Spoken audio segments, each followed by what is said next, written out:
pour vous parler de débris spatiaux. Je suis venu avec mes joujoux. Alors celui-là, on l'a retrouvé dans un champ. C'est un bon acier. Voilà le genre de choses qu'on peut prendre sur la tête. Je m'appelle Christophe Bonald, je suis expert au CNES. Je m'occupe des débris depuis 1987. J'ai coutume de dire que je suis le plus vieux débris en activité en Europe. Un débris, c'est quoi? C'est un objet artificiel, en orbite, non fonctionnel. Donc là-dedans, par exemple, on retrouve toutes les anciennes fusées, les anciens étages de lanceurs qui ont servi à lancer des satellites et qu'on a abandonnés là-haut. On trouve également tous les satellites qui ont fonctionné très bien pendant toute leur vie opérationnelle et qui, à la fin de cette vie, ont été abandonnés là-haut. Enfin, vous avez les objets qui sont créés par collision dans l'espace. Dès que vous avez une collision entre un objet, même petit, et un satellite, un étage ou autre, ça régénère des nouveaux débris. Il y a, à peu près, statistiquement, un très gros objet qui rentre tous les 3 jours depuis l'orbite, qui traversent l'atmosphère et qui ne fondent pas complètement parce que c'est des matériaux réfractaires, du carbone ou autre. Par exemple, là, c'est quelque chose qui est arrivé en Inde, dans un village. Ils ont retrouvé un gros réservoir de pressurisation de l'étage supérieur de Falcon 9. C'est le genre 80 kg, avec des risques qu'on ne soupçonne pas toujours. Là, par exemple, dans le cas particulier, le vrai risque, c'est quoi? C'est les gens là qui attaquent directement la fibre de carbone au couteau. Et donc la fibre de carbone vole partout. C'est quasiment comme de l'amiante. Hein. Donc c'est des trucs qui vont aller se nicher au fond de leur poumon et très dangereux. Voilà, le danger dans ce cas particulier, c'est même pas tellement l'impact de l'objet au sol, c'est plus la façon, le traitement qu'on en fait après. Voilà un morceau de débris.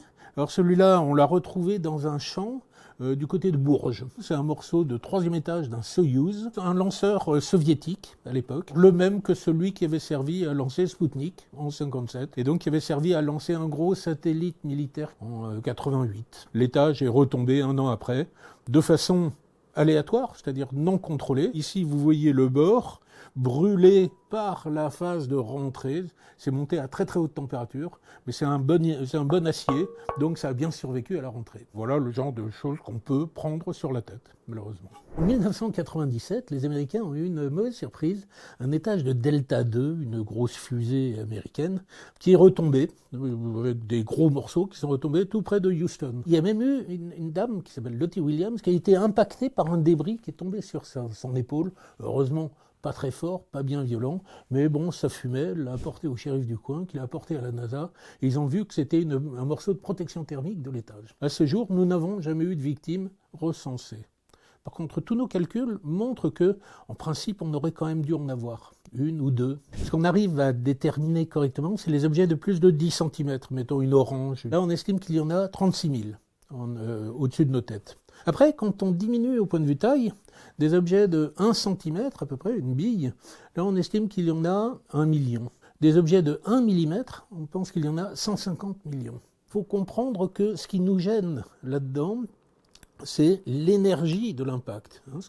Pour les puristes, c'est ce qu'on appelle l'énergie cinétique. Une bille de 1 mm de diamètre, par exemple, a la même énergie qu'une boule de bowling lancée à 100 km à l'heure. Ça, c'est des panneaux solaires qu'on a récupérés sur le satellite Hubble après 6 ans passés dans l'espace, de manière à les changer. Et là, la surprise qu'on a eue, c'est quand on a analysé ce qu'on a redescendu sur Terre, c'était constellé de petits trous. C'est un trou de débris spatial.